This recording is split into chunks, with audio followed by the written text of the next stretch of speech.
শহীদ হয়েছে।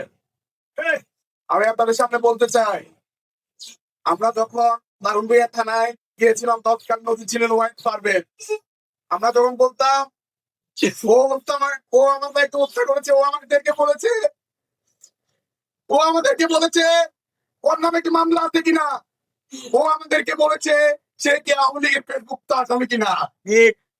কিন্তু আজ আমার সৌগত বানানি থেকে কারা খুন করেছে, তাকে ফৌজদারি কেউ ছিল,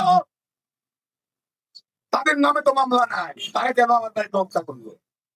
আজকে এখান থেকে আমরা ঘোষণা দিচ্ছি, বৈষম্য বিরোধী ছাত্র আন্দোলন যারা অংশগ্রহণ করেছে তাদের পক্ষ থেকে দারুণবিয়া থানা মামলা হবে। দারুণবিয়া থানা সহ ফেনী সদর, ফেনী জেলা ৬টি উপজেলায় আমরা মামলা করবো। যদি পুলিশ মামলা নিতে না চায়, স্বরাষ্ট্র মন্ত্রীকে হুঁশিয়ারি দিয়ে